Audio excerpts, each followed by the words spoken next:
This is something I've not tested before, and it's an incredibly interesting shoe, especially in the badminton world. Look at how thick this midsole is. The Victor VG2 NitroLite Badminton shoe has an innovative design that actually allows you to remove or drop in a replacement midsole. Typically, you can remove and replace a badminton insole, but not the midsole. Let's zoom out a little bit and learn a few things about shoe terminology. This is the outsole, where all the non-marking grippy material lives. We then normally see the midsole, which is typically built into the shoe, and then this is the insole, often the first thing that we wear through and finding holes in them. Those of you who are into running shoes will have also heard of something called the stack height and also the heel to toe drop. The stack height is the amount of cushioning typically that you will find in the middle of a badminton shoe, and the heel to toe drop is the difference in height of the stack in the heel compared to the toes. From my experience, badminton shoes don't tend to have overly high stack heights, and the heel to toe drop is also fairly minimal. For the shoes that are focused on more cushioning, they will tend to have slightly higher stack heights, whilst the ones focusing on ultralight, ultra fast shoes tend to be a bit skinnier on the stack height.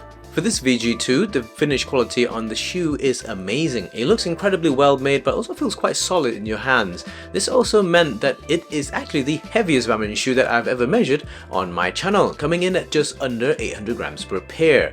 When I measured them individually, one side was 395 grams and the other was 402 grams, getting us to a total of 797 grams. I tested these before for quite a long time before weighing them, but I never felt that they would turn out to be the heaviest shoes on the channel so far. Previously, the heaviest badminton shoe that I've tested and tried is the Yonex Comfort Z, coming in at 740 grams a pair in my size of 280 millimeters. For Victor badminton shoes, the heaviest shoes that I've tested is the A970 at 732 grams per pair. I rated the A970 incredibly highly in my review, and it is currently worn by many elite players on the world tour such as Lee Zijia and Anders Antonsen. Obviously, the most special thing about this shoe is the drop-in midsole. It is quite hard to remove them, but once you can pull them out of the shoe, you will find that they are constructed from two different types of materials.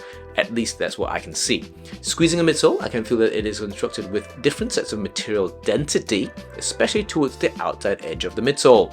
On the top of it, it is lined with grippy insole, which is permanently glued on. If the top ever wears out, you will be looking at replacing the whole midsole. Also included in the box are these very thin, flat additional insoles, which I believe they're supposed to go underneath this piece of replacement midsole and above the strobel. The strobel is a typical white layer that you often see as soon as you remove your insoles within badminton shoe. It's that white layer of fabric material that you see that's inside a badminton shoe. There is a small strip of double-sided tape underneath it to ensure that it is adhered properly when applied. I also measured the thickness of these additional pair of insoles, and they are just about 2 millimeters in thickness, and they are designed to decrease the gap between your foot and the shoe upper. In terms of weight, the drop-in midsoles itself is 85 grams a side, and the additional piece of insole is just 9 grams. That also means that the empty shoe without any insoles or midsoles is just about 310 grams. The stack height of the drop-in midsole is around an inch or 25 millimeters, and this is just me eyeballing it with a ruler. In terms of looks, it is quite unique with the blend of blue and gold, and I received quite a few compliments from players when seeing the shoe for the first time. I also found out quite a few of my friends actually bent down and rubbed the mesh around the shoe upper, and they were quite curious about what material it was, and the threads certainly surprised them a little bit. As I mentioned at the start, the shoe felt very well built and it feels like quite a durable shoe. The outsole also had a different design. It will be interesting to see how well it copes with slightly dusty halls. It felt grippy, fresh from the box, and there's also an additional layer of rubber added to the very front of the shoe, which should also add some durability. The laces that are supplied with the shoes are flat laces and are not round laces. They are short, especially when you're laced up all through the holes that are available on the shoe. The sample shoe that I have here is in size 3E in terms of width, which is a standard width for a badminton shoe. I've not seen wider versions of this shoe in 4E width or narrow version in 2E width. In all honesty, I'm actually not sure what the ultimate objective of designing this midsole was to make it removable. It could be that Victor wanted the shoe to be the ultimate durable badminton shoe and have its most important cushioning element, the midsole, to be replaceable and dropped in as and when needed. This I can see being an advantage, but I'm not sure how easy the replaceable midsole would be to source as a replacement, especially when there's so many sizes around. We will see. So how does it actually fit and feel? But before that, remember to protect your precious badminton rackets with the premium racket protection tape available on ckydw.com/shop. It's free delivery worldwide, and also check out these limited edition prints too. In terms of fit, I don't have wide feet, so I tend to fit very well in 3E width badminton shoes.